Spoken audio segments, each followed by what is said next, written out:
Greetings and welcome, travelers, adventurers, and mortal spectators.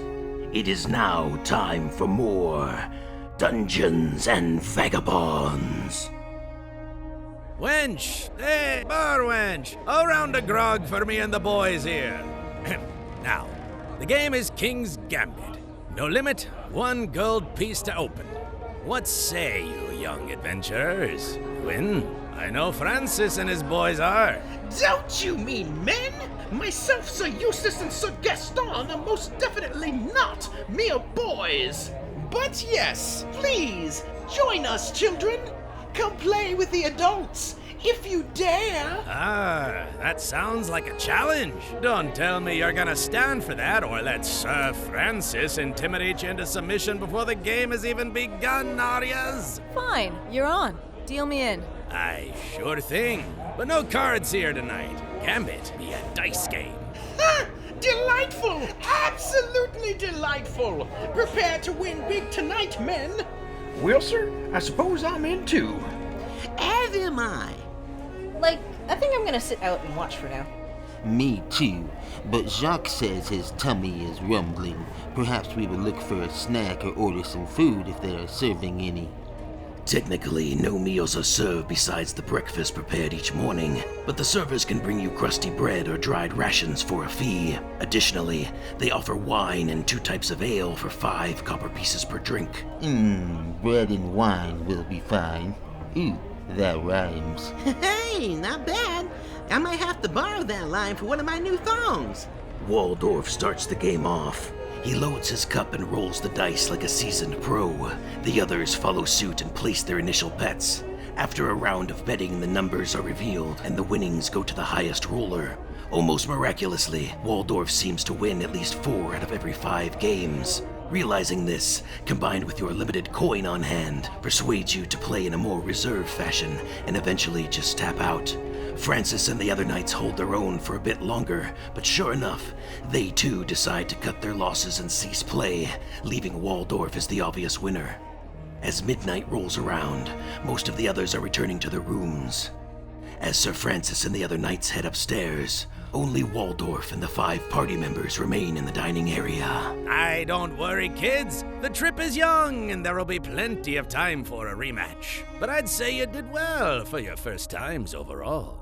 How about 1 more round of ales for the night? And you can tell me more about some of your adventures. Nah, I don't mean to be rude, but I was hoping to talk to the captain a bit tonight before bed, if I can still catch him. I'll see you all in the morning. Nice shooting dice with you there, Waldorf. Yohan, as you head out, you see Merlock, who wears the same black robe with gold trim as before. As he descends the narrow staircase, he uses his staff for balance.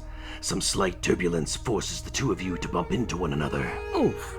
Apologies. Oh, you're part of that new adventuring party. What was your name again? Well, nice to meet you, Yohan. The name's Merlock. I'm sure my reputation precedes me. I was actually on my way to deliver payment to you and your group. Are you the leader of your little adventuring party? Or who amongst you manages your finances? Oh, we don't really have a leader per se. We're more of an autonomous collective. Indeed. A progressive way of thinking for one your age. Nonetheless, I will leave the coin with your friends downstairs. Until we next converse, Sir Yohan. Good evening to you. Back at you there, Merlock. Yohan proceeds to the top deck but does not see Captain Grover. Instead, a deckhand calls him over for some help with the sails. He says his name is Samuel Loosegun, and he begins explaining the basic duties that will be required during the trip. Jumping back to those below, the rest of you now see Merlock come down the stairs. He approaches your table and addresses Waldorf. So, my old friend, still cheating as usual? Hey, oh, me? Cheat? Merlock! You should know me better than that. Some of us were just born lucky. You don't say. What do you think, adolescents? Is this rapscallion taking all your hard-earned coin? Speaking of which, here is your payment, young adventurers. I have finished speaking at lengths with the captain, and 15 gold each is the best I can do right now. But rest assured, you shall all be paid thrice in full upon your safe return to Simonia. Mr. Merlock, sir, are you able to tell us what the mission is? I'm guessing my friend is on his way to ask the captain the same thing, but, I figured maybe you could tell us. The mission? Well, although I can't discuss the details yet, know that it is a task of political importance and timing is of the essence. We have been commissioned by the Royal Council of Fargyle, and it is a mission that requires the utmost of secrecy. Although we are not technically breaking any laws, we are headed to the border between regions where legalities and jurisdictions vary. Oh, wait, legalities? Is this going to be dangerous? I mean, I thought we were just supervising some nobles or lending an extra hand during a sightseeing cruise. Not that we can't handle a little danger thrown our way. Well, I can be completely forthcoming in one regard. It is true that some people aboard this vessel may not survive the journey we embark upon. And please know that all who do are expected to never disclose our goals or mention any events that will inevitably transpire. I promise, you will receive more details when it is pertinent. But for now, you are welcome to think of this as a sightseeing cruise, just like you said. The next hour is spent primarily on small talk, but Merlock remains vague about the mission. The party shares some stories about their encounter with the Basilisk, while Merlock and Waldorf work on remembering the PC's names. It is clear to the party that these two share a lot of history and interact with each other like rival siblings or very old friends. And now I must retire to my chambers for rest, young adventurers. I will see you all at mealtime in the morrow. And Waldorf, as discussed, your reward will be paid in full once our mission is successful. And you know it will be, old friend. For both our sakes, let's hope so. We'll be back after these messages. When you're craving some meat, grab a savory treat. A sausage roll will do just fine. We interrupt this program to bring you breaking news. Several members of a notorious gang were found subdued by an anonymous source. Authorities have detained the criminals, however the leader of the gang remains at large. Citizens are urged to remain indoors after curfew while the Simonian Guard handles the threat. All this and more tonight on Nights with Newman, your trusted source for news. And now, back to D&V. Back to the top deck with Yohan. The tasks you're having to learn are labor-intensive, but Sammy the Sailor seems to be patient with you while you try to keep up. After you've worked alongside him for an hour, Captain Grover exits his quarters and approaches. All right, Sammy. You're relieved. Aye, aye, Captain. Captain Grover, it's great to finally meet you, sir. I gotta tell ya, I think I'm starting to get the hang of things. A proactive young sailor. That's what I like to see. Guessing you're the least lazy in your crew, am I right? What's your name, Master Elf? The name's Yohan Rocky Top, but you can call me Rocky, sir. Follow me, Rocky, and lend me your company.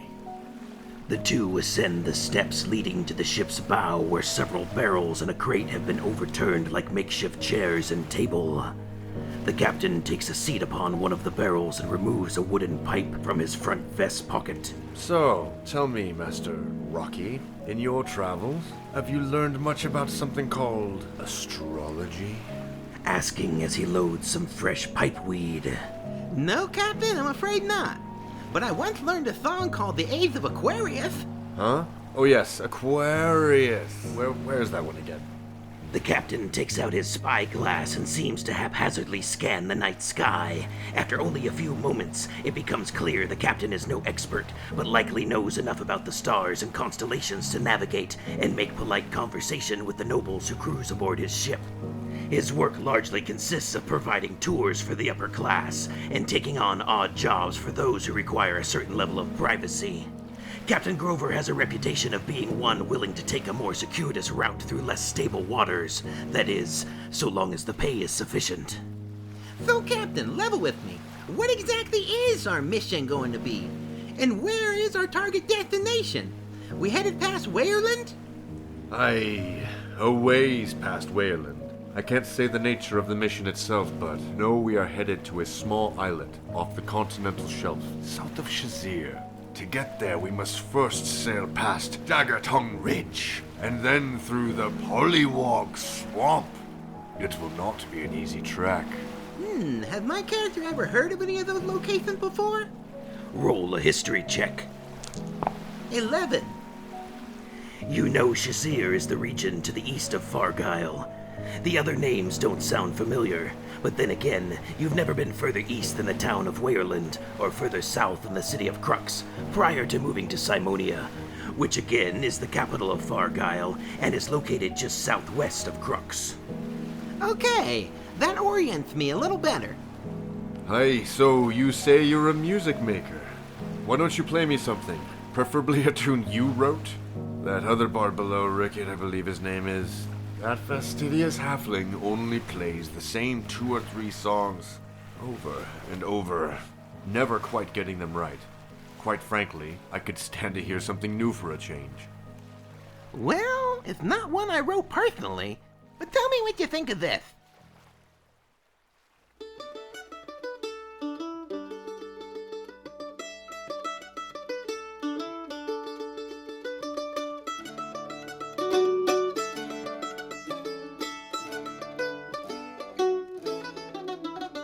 The patties are dug and the frost is all over. Kitty lie over close to the wall. You to be drunk and me to be sober. Kitty lie over close to the wall. Ruffle-um duffle-um diddly-um da. Ruffle-um duffle-um diddly-um da. Ruffle-um da dum dee dum da. Ruffle-um duffle-um diddly-um da. Hey, not bad. Not bad at all.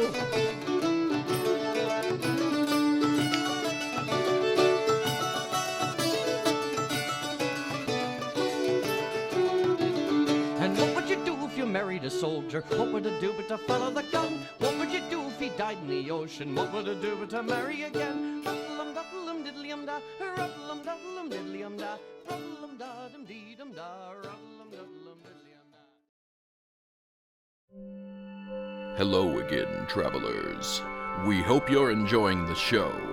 If you haven't already, make sure to click like and subscribe to the page. Leave us a comment, and of course, ring the notifications bell so you never miss an episode. And if you're feeling even more generous, find us on Patreon. Donors can get early access to content, download character sheets, and participate in surveys that will often guide new content. Indeed. You too can help fund the continuing adventures in Cretinia. Yes, very good, Master. We now return to D&V. It is now early morning on day 2 of the voyage. The party gathers for breakfast on the bottom deck. They sit at the same table as the previous night, adjacent to Merlock, Wesley, and Waldorf. Gonzo, a stout halfling with sideburns, who is the captain's half-brother and chef aboard the Bullfinch, serves the daily meal. All right, soup's on. Slipper lobster bisque. Eat up, you scoundrels. Yay, slipper lobster, again. What's the matter, Wesley? Regretting not buying a sausage roll for the road? No worries, I brought a few extra with me, slathered in plenty of silver dragon sauce. Yuck, what is with you and your affinity for sausage rolls? Oh, they're not so bad. Although I will say that silver dragon sauce is sweet enough to give you a toothache. All the more for me, then. Magnificent. Merlock chows down on a pair of sausage rolls that he pulls out from his cloak pocket. Wesley and Waldorf resign to eating the provided bisque, which looks like murky water with a thin layer of congealed grease floating atop it. Tasting it yourselves, it is bland, but you've actually had much worse. After breakfast, Waldorf, Merlock, and Wesley return to their rooms in the rear cabin for the majority of the daylight hours. Sir Francis and the other 5 knights arrive shortly after Merlock leaves. They sit at a table located on the opposite side of the dining room as the party. The royal knights are approached by several other passengers who treat them with great reverence, praising them for their recent success in defending Crux from the Orcish raid. Hey, it's Sir Francis. Congrats on your most recent victory. Yeah, congratulations. Indeed. Those filthy orcs didn't stand a chance against His Majesty's vanguard. I slew 30 greenskins myself. Would have been even more if that pesky wizard didn't get involved. Is it true the orcs were led by his shaman, slinging magic from atop a 30-foot wyvern? More like half that size. Such stories are often exaggerated. Except the tales of my exploits, obviously. I heard Captain Edric charged in and toppled 3 ogres during the first wave. Man, Sir Edric is so awesome. Yes, or at least he was, until that tree fell on him. Is he okay? I hope he recovers soon. What a tragedy. Indeed, tragic. But hey, no worries. We have Francis to lead us where Edric is on the mend. So let's all hear it for Sir Francis. Thank you, Sir Gaston, but no need. A true hero requires no praise, unlike some wizards I've run into lately. A halfling with short curly hair and clutching a miniature lute under his arm slides into an empty seat at the PC's table. Psst. If you ask me, each one of them knights owes the breath they now breathe to that wizard. Was there in Crux? Yes, me was, when the tides turned. Granted, there were some casualties during that explosion. Some even say some wee lads. But it was the massive display of magical force that finally made those orcs take notice. We do feel particularly bad for those giant eagles, though. Goldwing especially. She was a legendary hero in her own right, she was. Hey, Rickett, get your butt up here. Your shift started an hour ago. Oh, sorry. Got to run. Nice chatting with y'all. Any of you know that guy? I figured he was a friend of yours. I believe his name is Rickett. The captain mentioned him the other night. I think he's the ship's resident bard or something. All right, let's finish our chores for the day, and then maybe we can talk to Rickett again or learn more about what happened in Crux. I mean, it sounds like that battle was intense.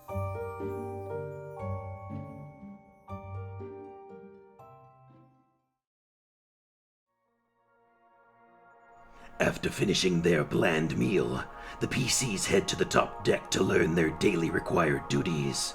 A hard day's work is put in as they continue to familiarize themselves with the Bullfinch's layout. Rickett is stationed up in the crow's nest for the majority of the day, but by the time the PC's shift ends, they have lost sight of the halfling. When the evening rolls around, they decide to carouse with the passengers below deck in hopes of learning more details about their mission and more about what exactly may have happened during the battle at Crux. Do we see that halfling, Rickett? Because he said he was actually in Crux during the attack. You look around but are unable to find him. You saw Merlock and Wesley retire to their quarters around sunset, and the captain has also not been seen since late morning. While on the lower deck, you do see Waldorf playing more dice with Sir Francis and a few others, 2 nobles sitting in the corner and conversing over glasses of wine, a half-dozen deckhands occupying the largest table in the center of the dining room, and about a dozen other people meander about, either more of Grover's crew, adventurers, hired hands, or barmaids serving the drinks and clearing the tables.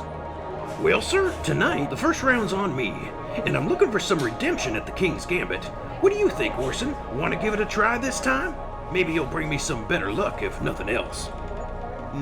Jacques and I don't believe in luck, but we'll still play. How about you, Alia? First, I'd like to talk to the deckhands in the center of the room, or any other crew, and thank them for doing such a good job. Then, I'd like to talk to the nobles in the corner and see how their trip is going. Okay, Gemma and Yohan, what are you two doing or thinking about?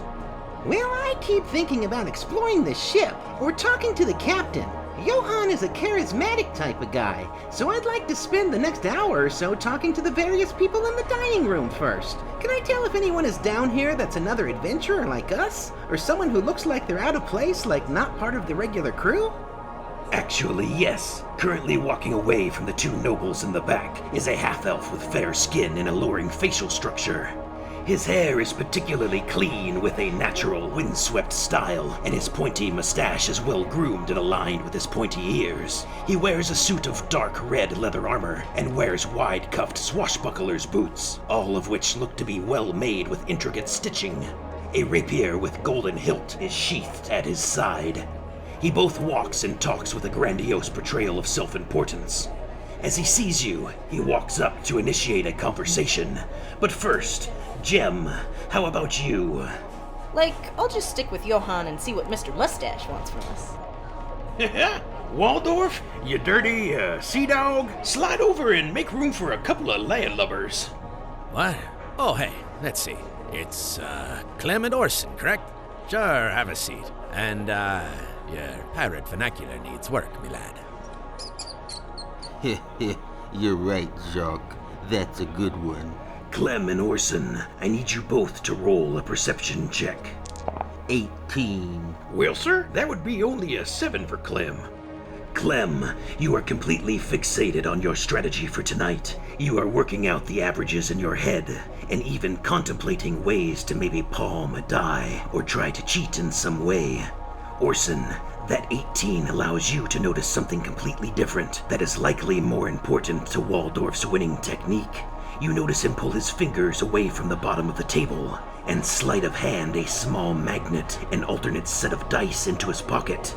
Although you now realize the method in which Waldorf may be tipping the scales, you don't think it would be wise to call him out on it or verbally tell Clem at this time.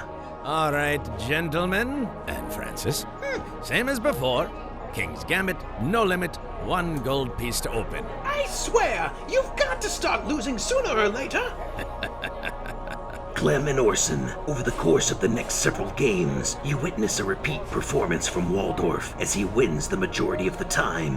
Clem, you are down 1d10 plus 10 gold pieces. Orson, since you are aware Waldorf is cheating, you are only down 2d4 plus 2 gold pieces.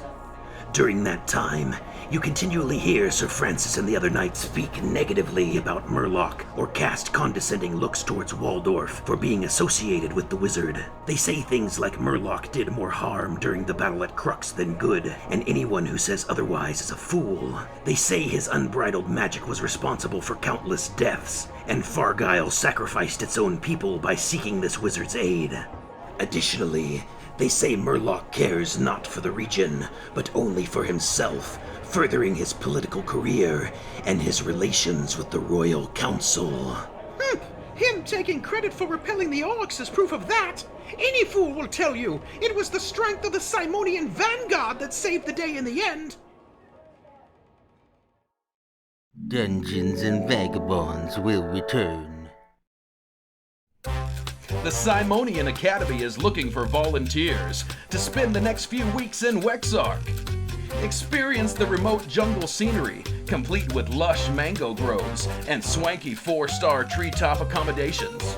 Learn about the indigenous tribes, soak in the relaxing atmosphere, and let your troubles sink away. Hey, looks like we're back. Now over to Alia. You first approach the deckhands at the large table. They are all pretty drunk and worn out from working their shifts at this point, but they say thanks and commend you for your efforts thus far as well. One says that this could be the last night of smooth sailing, for tomorrow the ship must pass through the Dagger-Tongue Ravine. I ask if there is anything we can do to help when we get there. Well, just do as your captain says. A ship's only as tight as its loosest crew member, or something like that. Yeah, and a storm's rolling in. Gonna beat down on us tomorrow. I can smell it. Okay. So I go over to the 2 nobles now and see how they're doing. 2 posh human nobles, possibly husband and wife, dressed in exquisite garbs and wearing makeup. The woman has a particularly snooty look on her face. Oh, heavens, dearie, it's been awful. Have you seen the bunks? Martha? Oh, Thaddeus, my darling, it's the truth. Someone really needs to bring these squalid conditions to light before some other group of decent folk like us blindly sign up and fall prey to— Martha? Oh, never mind. Another serving of wine, dearie, if you please. And make sure I get a clean glass this time, will you? Martha? Oh, I'm not the server. I was just— Well then, what are you even doing here? Are you looking for a handout or something? I swear, why do you think I go on cruises like this? I'll tell you why. It's to avoid situations with serfs like you. Serf? Oh, hell no! This bitch doesn't know who she's talking to! And with that, we jump over to Yohan and Gemma. The dashing half-elf swashbuckler with distinguished mustache greets you in mid-strut. Tally-ho, my elvish brother and sister. You are now in the presence of greatness. The name is Harold Fairview, though my friends call me handsome. What brings you aboard the famous Bullfinch? Like slipper lobsters, yo. All you can eat. Sounds like you've been talking to Slipper Lobster Jimmy. Who? I mean, no, not Slipper Lobster Jimmy. Yes, a small-timer in Simonia who tries to lure unsuspecting adventurers into ambushes, usually paid by a local gang. Not a bad gig, really. Though it's only a matter of time before someone catches up to old Slipper Lobster Jimmy and serves him up some Slippin' Lobster justice. I keep telling him he'd be better off working for me. Is that so? Just what line of work are you in, Harold? Oh, just a little bit of this, a little bit of that. I confess that's why I'm here. Trying to network and scout some talent for when the time comes and I form my own little party. I'll keep that in mind. But first I guess we'll have to see how this little voyage goes. By the way, you don't happen to know where we're going, do you? Or what's our mission? My sources tell me it has something to do with that wizard, Merlock. Apparently, he owes some sort of debt to the kingdom, and he aims to repay it by completing this trek. Ah, I see. Seemingly a good place to scout future business partners, as far as I was concerned. Jim, you find yourself having a difficult time paying attention to this conversation. This Harold person is entirely full of himself, and he wears enough perfume to choke a camel. That's a lot of perfume. Wait, how big of a camel are we talking? Like one home for two? 2. You then notice Alia getting into a heated conversation with a noble woman sitting in the corner. Cool. If you'll excuse me, I'll let you two handsome devils chat it up while I go check on Alia. I say, so, like, how is the service over here? Can I get you three anything? I'm gonna try and pose as a server and see if the nobles realize I'm lying. Hopefully Alia will play along. Okay, roll a deception check. Got a 15. Oh, perfect. There you are. What is it with the lack of service in here? I haven't gotten a refill in nearly 10 minutes. And just why are the glasses so dirty? Oh, I'm sorry, madam. I'll get on that right away. I look at Alia and try to act like I never met her. And how about you, miss? Can I get you something to drink as well? Actually, yes. I apologize to you two. I say to the nobles, this next round is on me. And in addition to fresh drinks, I'll see if the chef can fix us up something special to eat. My treat. And I hand a few coins to Gemma. Right away, miss. So now, of course, I want to go over to the bartender and convince him to serve up the nastiest thing he can find, and pour 3 fresh drinks in meticulously clean glasses if possible, to throw her off, you know? And make sure nothing is wrong with the drinks, so if Alia drinks one, it'll be safe. Okay. First roll a persuasion check. Got a 7? Okay. Chef Gonzo gives you some resistance. And you probably expect me to keep my mouth shut and take the complaints when those nobles find out too, wouldn't you? Okay. I offer him an additional 10 gold. He goes on about not wanting to get caught, and how those 2 nobles are from a well-known family in Simonia. He says the situation is unfortunate, and in truth, he absolutely despises that noble woman for her incessant complaining. But it is just too big of a risk for him, especially for only 10 gold. Okay, make it 20. Deal. He then shouts aloud, 1 plate of finest meats and cheeses to go along with the best wine and the cleanest glasses we have to offer. Coming right up. We'll be back after these messages.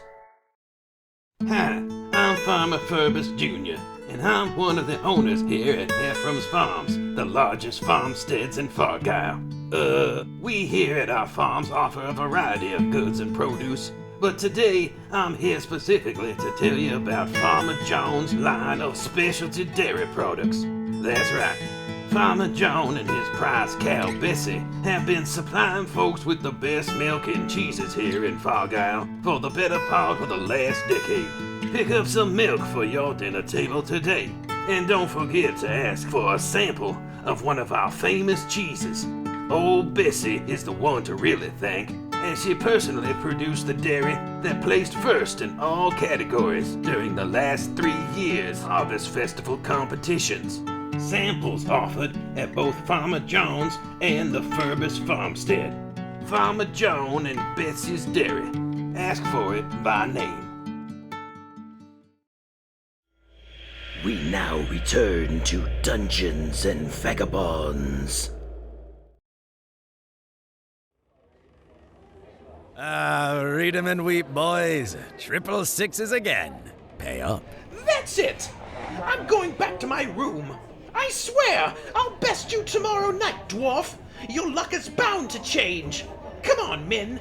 The group of knights then promptly depart to their rooms, turning in for the evening. Well, sir, I tell you, you're a piece of work there, Waldorf. Don't know how you do it. Jacques and I have a rough idea. What? Not sure what you're implying there, Orson.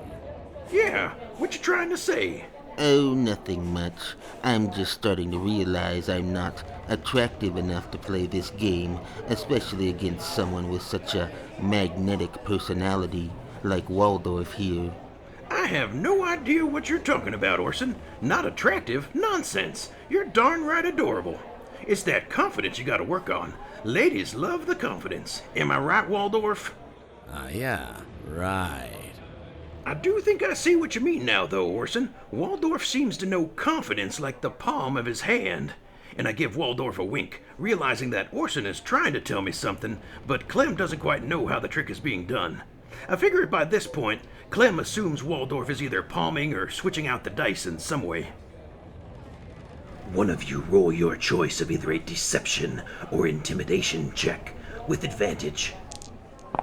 Dirty 20. Waldorf sits quietly for a moment, and for the first time, you think you see a nervous expression on his face. But just as quickly, the expression turns to a smirk, and Waldorf bursts out into laughter. All right, you got me. I can't hold it back any longer. It's just too funny. I'll still be keeping the winnings from tonight, you understand?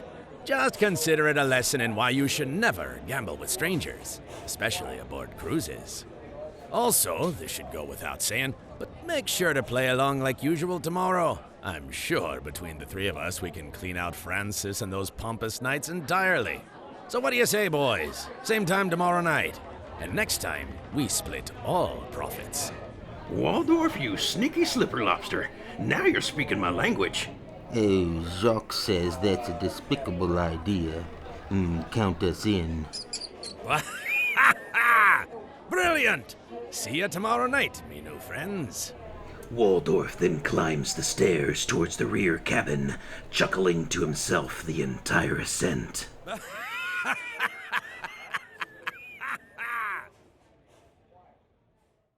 Well, me suppose that's about it for this episode. Surely, but tune in next time, travelers, for the campaign continues on the Dungeons and Vagabonds.